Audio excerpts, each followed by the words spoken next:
to think about how you're going to make said person feel some type of way.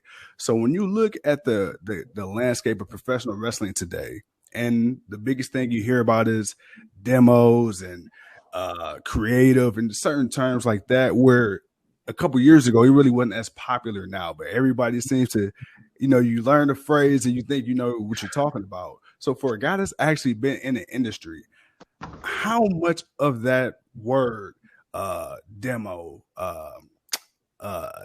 is really important? And as far as what do you think the problem is with a lot of characters nowadays who can't seem to get over, or they complain about creative? What would your advice be to those guys as somebody who made it from nothing and has completely flipped that switch? Yeah, I mean, let's talk about, the discussion about demographics, in the wrestling media. And I find it really interesting because demographics and the 18 to 49 demo that everybody keeps talking about and, yes, and comparing and analyzing in the wrestling internet community, it's not new. That measurement and the significance of that audience, that's one of the things that I did when I launched Nitro. Is I looked at the WWE, whose target audience at that time was teens and preteens. And you go back and you look at their show back before Nitro, particularly in the 80s, early 90s. That show was designed to sell ice cream bars and kids games and action figures and merchandise. It was targeted to teens and preteens. I knew when I launched Nitro, I couldn't compete with WWE in terms of trying to attract that audience. They were doing too great of a job, and they had been doing too great of a job for too long. I knew that the only way that I was going to be successful is to target an 18 to 49-year-old male demo. And by realizing that and committing to that, I knew that I had to change the nature of the product. It had to be appealing to an older audience. And there were a lot of reasons that, we saw manifest on television. We saw what happened, letting wrestlers use their own names, more adult themed, believable kind of reality-based storylines. All those were things that I did to attract that 18 to 49-year-old demo.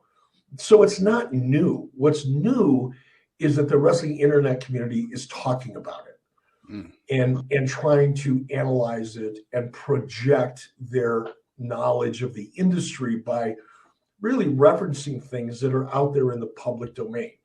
You can read Ad Week, you can read, Show Buzz Daily, you can read any of the trade, magazines or online things out there.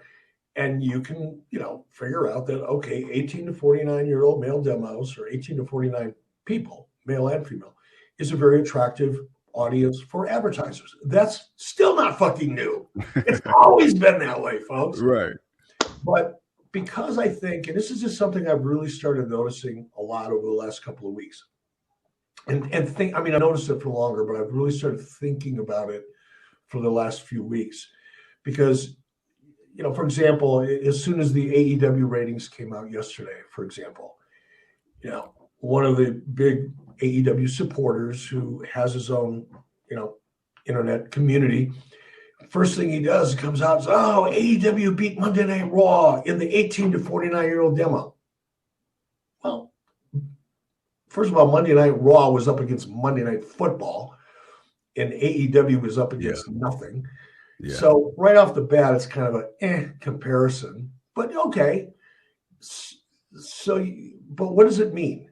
And it really doesn't mean much when you think about it in its entirety.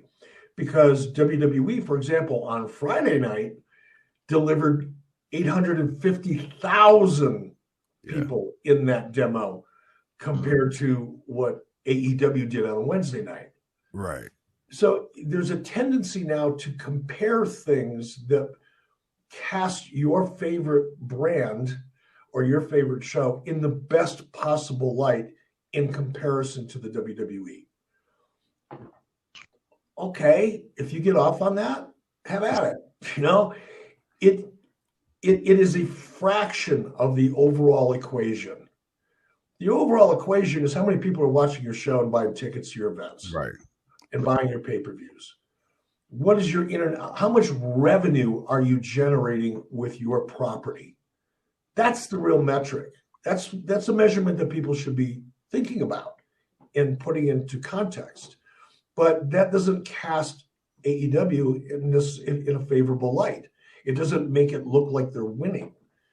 It makes it look like they're competing and they're doing a great job, which they are, by the way. I'm not being critical of what's going on in AEW at all. I'm very supportive of them, and I'm very excited about their progress and all that. But I'm kind of realistic about shit too. Right. AEW, they're patting themselves on the back and cracking champagne in the locker room because they delivered 1.1 million viewers on Wednesday night. Well, WWE delivered 2.3 million last Friday night. Yeah. So in context, what does 1/10 of a percentage in a specific demo really mean? Right. It means you got clickbait. It means you can write something that people will check out. It means that people will talk about it. It creates this feeling that, oh, there's a war coming. Everybody wants the Monday Night War to be back so bad that they're kind of picking and choosing little elements of the business, of the wrestling business, to use as an example of their belief that it's actually happening. It's not.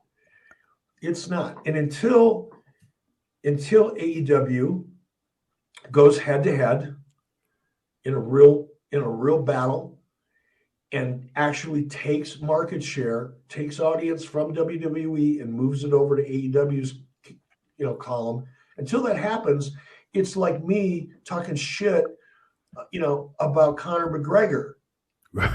Right. Hey, I used to be a martial arts. I used to be a Golden Gloves boxer. I wrestled in high school. I wrestled in college. I was a bouncer in a bar. Back in the day, I was kind of a badass. It doesn't mean I'm on the same level as Conor McGregor. So for me to talk shit, from the sidelines, right, doesn't really mean much. And I think people talking shit in comparison to WWE right now, in picking and choosing little elements and using that as your kind of basis for comparison, is a lot like me picking a fight with a legitimate, badass, from the comfort of my home here in Cody, Wyoming. Knowing I'm never really going to have to compete and prove anything.